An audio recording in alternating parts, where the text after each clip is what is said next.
Abu Mahdura was a young man. And that young man, when Rasulullah sallallahu alaihi wasallam, Allah opened for him Mecca, and he was in the area of Mecca, sallallahu alaihi wasallam, teaching the deen and spreading more of the deen. On their way somewhere in between Mecca and Hunayn in the expedition, they stopped for Salah, and they gave the adhan for Salah. As they were giving the adhan, somewhere far, they heard, because this is the desert, mashallah, they heard voices or a voice calling adhan, repeating behind this adhan, making fun of it. And there were some few youths in the wild of Mecca who did not embrace Islam yet. They were youth, and they heard that adhan for Salah, and they were making fun of it, as sometimes some of the youth are filled with strong emotions and filled with certain drives in their minds, and they think they know everything, they think they feel everything, they think they are right. You remember yourselves like that? Yeah. So they let themselves go, making fun of adhan. They were at that time in Jahiliyyah, they were not Muslim yet. Rasulullah sallallahu alaihi wasallam, I think, said, go get them to me. They go, they found these youth, the companions bring them to him, sallallahu alaihi wasallam, and he said, who was doing that? Everybody said, not me, not me, not me, not me. You know, these are youth, 15, 13, things like that, 15 together. Of course, thinking of themselves, they know everything. Do you remember? I see smiles. Smiles that, seem to indicate agreement and approval. So, each one of them were pointing to one person. We didn't, he did. And it was Abu Mahdura.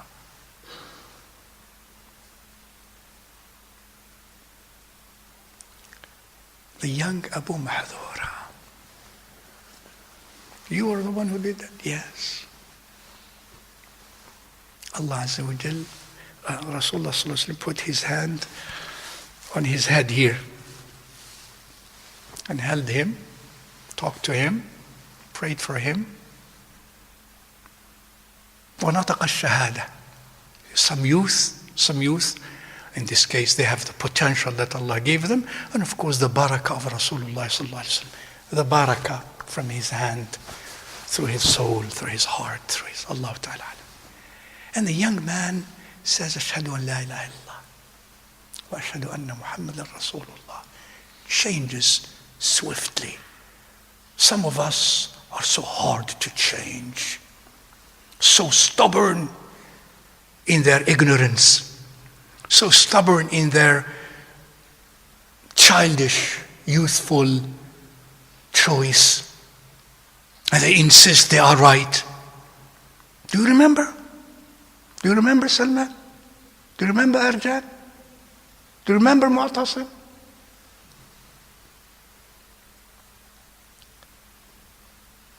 How about you, Abdullah? How about you, Abdullah?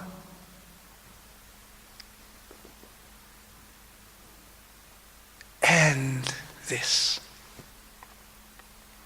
When he was making fun, he had a beautiful voice. So Rasulullah sallallahu alaihi wasallam taught him adhan, and he had a beautiful voice, that young boy who became Sayyiduna Abu Mahdura. And he became the mu'adhin appointed by Rasulullah sallallahu alaihi wasallam in the Masjid al-Haram, immediately assigned him that post. And then the adhan in al-Haram al-Makki remained in his lineage for centuries until there was no more of that lineage, in accordance to what the ulama of that Islamic history have mentioned. Now this Abu Mahdura, because we're speaking about tabarruk bi-athar al-Nabi sallallahu alayhi wa sallam, that change was in him so intense that, he let his hair grow. And when they shaved their hair, of course they never shaved their hair in a qaza'. You know what qaza' is? You know what qaza' is? Everybody knows what qaza' is? Do you know, Tariq, what qaza' is? What is qaza'?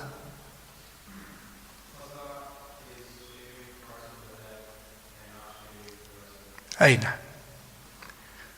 Because Rasulullah said, do not do that.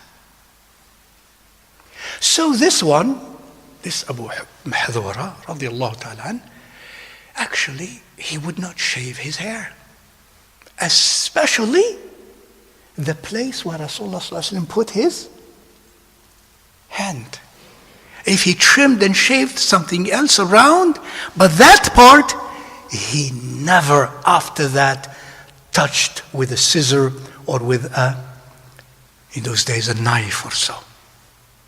And it grew long with time. So that when he does this, it reaches the ground. And they told him about it. He said, I will not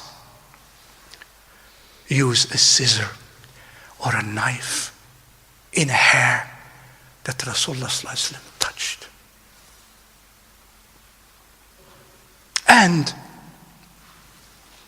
they would come to him later, radiallahu ta'ala, when he grew as an older man also, and maybe as he was younger, Allah ta'ala alam. They would come to him for tabarruk, to pray for them. What did he used to do in his iman and his hubb love for Rasulullah sallallahu alaihi wasallam? First of all, let's say a child comes, they bring a child or someone for dua and for barakah.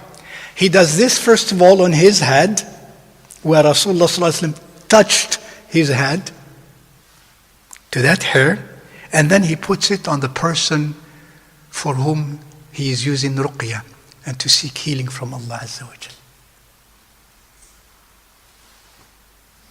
This is the story of Abu Mahdura, and the tabarruk be the touch of Rasulullah sallallahu alaihi wasallam on his head, on his hair.